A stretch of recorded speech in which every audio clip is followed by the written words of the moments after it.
Hey everybody, Brandon Lewis here, back after a little bit of a vacation from the news break. Frankly, uh, that's not a vacation because I work another job. I have another company that I run, so Kalan's been filling in with the news break. I hope you've been enjoying that. But we got two big lead stories that have to do with the same thing. And please do share this with people that are parents of kids that are in schools. If you know somebody who has a kid that attends McCallie School, I would share this video with them. If you have kids in the Hamilton County school system or other school systems across the state that are still trying to force our children to wear masks or try to force our children to be vaccinated through bribery, compulsion, coercion, confusion, and the Tennessee Health Department's weighing in. So I've got two big stories that have to do with really medical freedom for your kids, for your grandkids. And so hopefully some people will come on and watch this. This is the Tennessee Conservative News Break. I am Brandon Lewis with the Tennessee Conservative News. I'm going to start off with a local story. And before I do that, if you are watching this and you are in Tennessee and you're a proud Tennessee conservative, please leave comments about these stories, what you think about them. Tell us where you're listening from. Tell us if you like what we're doing here at the Tennessee Conservative News and if you find it helpful and informative. We try to bring you stories that nobody else will. So here we go. Story number one. Parents furious at McCallie's manipulation and shaming of students on vaccines. Many parents of boys attending McCallie School feel like their children are being bribed to get a COVID vaccination without parental consent. And parents are also concerned that their children will be ostracized by being forced to wear face masks at school if they don't take the vaccine. Here's how this story goes. The headmaster at McCallie School, I used to work at Baylor School, uh, is basically saying that if your kid doesn't get vaccinated, number one, it's mandated and required, but number two, if they don't get vaccinated, they have to wear a mask indefinitely. Now, when we talked to the headmaster, who was kind enough to speak to us, he said that he was doing it for safety. Now, a lot of liberties and freedoms and a lot of tyranny has been placed upon students and parents under the guise of safety here lately. Well, I'll tell you what, headmaster, if you want the kids to be safe, I got an idea for you. You got this big pool out in front of McCallie School. You've got football, you've got basketball, you've got baseball. The biggest place that a kid is likely to be hurt or killed at McCallie's campus is playing sports. It's deadly. People end up having injuries for their entire life that they get playing sports in high school. So if you're really concerned about safety, number one, go do that. Number two, if I were a parent and someone told me that my child either had to have an experimental injection or they had to cover their face to send them there, I would tell them I'd like a refund. And if they didn't give it to me, I would call the attorney and I would cause a massive stink because I think it's child abuse.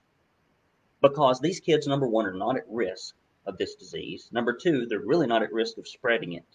And number three, there's such thing as medical freedom. These kids are more at risk from the flu than they are COVID. So if you didn't do all of this during the flu, but you're doing it now, you're not thinking about the kids. You're trying to virtue signal to other parents with some kind of liberal ideology that you've picked up that these kids should not have medical freedom. And I've had a lot of McCallie parents and a lot of other parents in school systems across the state reach out to me, but they're timid and they're cowardly. And they will not stand up and they will not fight this stuff. And I think that is shameful. You know, McCallie School has a proud tradition of trying to teach boys to become men. Well, you don't teach boys to become men by teaching them to cower and quake. And as a parent, you have to set an example for your children that you will not stand for certain things and that you will not allow them to be abused or mistreated. Now, he said that these kids that have to wear the mask because they don't take the vaccine will not be ostracized because they teach kindness, etc. at McCallie School. Well, unless you've got a magic wand that keeps people from being sinful, they're going to make fun of kids that have to wear masks. It's going to happen. And there's nothing you or any teacher can do about it. And they're going to be ostracized. And they're going to have to be unable to breathe comfortably for hours and hours on end. It's hard to communicate with a mask on. Can't see people smile, can't see folks. They're going to be shamed. If you disagree with it, now, if you're one of these people and you don't care and it doesn't bother you, it bothers me. We've never masked our children. Um, I could not believe that somebody would go along. And I had one parent say, well, I'd like to speak out, but I'm afraid that at some point in the future, our kid might need a reference from the school. That's weak sauce. That is weak sauce. We cannot let things like this go. So I'm going to get back into the story here, but that's just my commentary on it. According to anonymous sources that reached out to the Tennessee Conservative, the school bribed students, promising that if 500 boys had been vaccinated by Friday, students could opt to not take one of their exams or wear masks if they agreed to receive the vaccination. This happened at chapel. In the house of the Lord, they're asking kids to get something injected in their body that is not 100% proven yet, and they're bribing them with not taking an exam or wearing a mask. Now, we asked the headmaster about this, and instead of just answering the question as if it had happened or not, he danced around it, as people often do. If I were an alumni that gave money to this school and this kind of stuff was going down, I would not be happy. Parents fear that children who choose not to take the vaccine will be isolated and branded with a scarlet letter mask, which is what will happen. One parent stated that he is having difficulty connecting this posture of coercion, manipulation, and acting out of fear to McCallie's stated motto of honor, truth, and duty. And this is a parent, and I agree with him. One of our sources says that, quote, the majority of moms are furious the boys were bribed in chapel today without notifying parents of the new mandate. How can an academic college prep school waive exams for a vaccine card? Good question. Parents should be asking this question. You'll find a link to this article in the description as well. You can go read it. It's amazing. It's amazing that parents tolerate this. Well, here we go. And it's not just these woke schools pushing this stuff and trying to make a kid's educational experience less fulfilling so they can virtue signal to one another. You got the Tennessee Department of Health, next story at the state level, allows vaccinations medical treatment of minors without parental consent. According to a document issued from the Tennessee Department of Health, we've linked to it in this article, in the comment section here, and leave your comments on what you think about this. According to a document issued from the Tennessee Department of Health, there are circumstances where 7 to 14-year-old children can receive a vaccine with no parental consent. The mature minor doctrine also states that children 14 years of age and older may receive a vaccine or receive treatment by a physician without parental consent unless a physician believes the minor is not sufficiently mature to make their own health decisions. I don't know that I was sufficiently mature to make my healthcare decisions until I was about 40 years old. I've made a lot of bad health decisions. I still make some now. 14-year-olds can't find their butt with both hands. Let's face it. They are not equipped with the wisdom necessary to make these types of decisions, but the Tennessee Health Department and their partners, they think that they are. Michelle Fiscus, medical director of the Tennessee Vaccine Preventable Disease Immunization Program, has recently been circulating a reminder of the mature minor doctrine to COVID-19 vaccinating partners. Her letter to the vaccinating partners states that given the May 12, 2021 vote by the Advisory Committee on Immunization Practices to recommend the use of Pfizer's COVID-19 vaccine in children ages 12 through 15 years of age, I thought it would be helpful to share Tennessee's mature minor doctrine with our vaccinating partner in case you want to do a bunch of stuff without parents' permission, because, you know, the Tennessee Health Department and the Tennessee Department of Education have done such a fantastic job over the last year. I mean, just gold star work here. Gold star work here. If you consider the work to be causing a lot of undue stress and a lot of awful situations on our kids, if that's how you evaluate success, and stripping away businesses and individual freedoms. Basically, you know, and it ran roughshod over Tennesseans with the permission of our governor in many cases, and at the direction of our governor and others. And our, you know, assembly, legislature has seemed to have very little appetite for liberty and freedom. Senator Joe Hensley states, I don't think that minors should be able to get the vaccine without parental consent, and the Department of Health should not be sending out information that says that they can. Representative Robin Smith states the citation of case law appears to provide cover to circumvent parental consent, which would be unacceptable. Glad to hear that. Didn't think I would hear that from Ms. Smith. I appreciate that. To read the full story, you can go to TennesseeConservativeNews.com. Now listen, Other news outlets will not bring you this type of story. They won't. They won't touch it with a 10-foot pole. We may even get in trouble with the Facebook censors by saying that kids should not be treated this way. But it's true. And if you want to help us, go to TennesseeConservativeNews.com/support. And when you give, we will send you 2 Proud Tennessee Conservative bumper stickers. And we'll also send you a directory of your state reps and your state senators. And if you give $50 or more, we will send you this Proud Tennessee Conservative tumbler.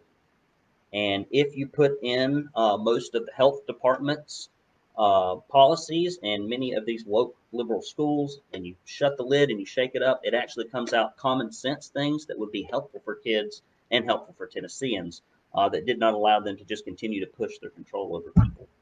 I'm going to go in and read the comments. I'm feeling very engaged today. So let's read some of these comments in the comment section. You can post some. I'm going to read them right now. We've got Ramona said, I live in Kingsport and find that the governor and the legislature are doing totally nothing to protect the rights of citizens and the children who are suffering the most. I agree with you, honey. Sharon K. Theobald, I don't know if I can call anybody honey anymore. I'll probably get in trouble for that. Sharon says, how can parents teach their children to be strong when they are spineless? Now, there's a good question. Homeschool. There's a good suggestion. Lisa says, I'm glad we got some women with some guts here. Some of us are single moms who are unable to homeschool. I get it. I had the other day, it was a month or so ago, people in my office stuffing envelopes for a big, huge event that we do that has to do with my other business. And a lot of them were displaced in employment just because the schools had shut down.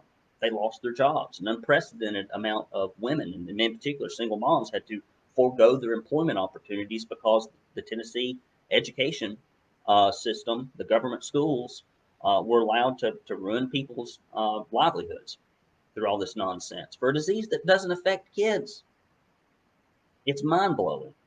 Parents need to stop handing their children over to godless indoctrination camps, aka public schools, and in many cases private and religious schools. All right. So Lana says here, God save us from these corrupt-minded leaders. They have been turned over to minds without morals, without common sense and God. And John says parents, single and otherwise, can form cooperatives of homeschooling parents. I mean, you hear people talking about this, and what they're basically saying is that our government schools are in such bad condition, you just need to take your kids somewhere else. If you're censored, go to the platforms that host No More News. Don't know what that is, but I'll look into it. And who else do we have on here? Ella says go private. But even these private schools, I had to deal with some shenanigans at ours. And I'll close with this. I think everybody that's watching this or will watch this was probably bullied at school at one point in time. And hell, you may have been the bully, and now you know that you shouldn't have been one. But as we get older, we think that we're immune to bullying.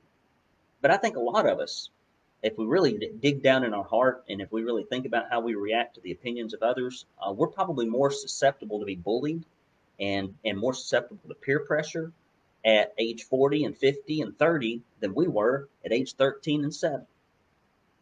We have less of our own mind as adults sometimes than we did when we were kids. And if you're a parent and you're in a Tennessee school, public or private, and they're pulling this bull crap, you cause a scene. Yeah, you may be looked at funny. You might get disinvited from a birthday party or two. But you know what? When you're fighting for your kids, who gives a rip? I know I don't. Guys, I've enjoyed coming back here and doing the news break. Do tune in when Kalan does hers. She's trying to bring you the straight news. She probably won't be as aggravated or give you as much commentary as I will. But I'm glad to have y'all here in this family. And our subscriber base keeps growing. Refer a conservative friend, for Pete's sake. Tell them what we're doing here. It helps us get out and about around folks. And let's stand up to these bureaucrats. Let's stand up to these rhinos. And let's stand up to these schools that are trying to harm our children for the sake of what? I don't know. Brandon Lewis here with Tennessee Conservative News. I will see you next time. And I've got a big announcement, by the way. I'm not going to make it now. I almost did it. I'm not going to do it now. I've got a big announcement about an amazing event. Go ahead and mark your calendar for July 10th. That's all I can tell you. July 10th. Mark your calendar. It'll be a Saturday, all-day affair. We'll be sending out some information about that maybe this evening. Maybe this evening, if not tomorrow. Brandon Lewis with Tennessee Conservative News. Talk to you all next time. Take care.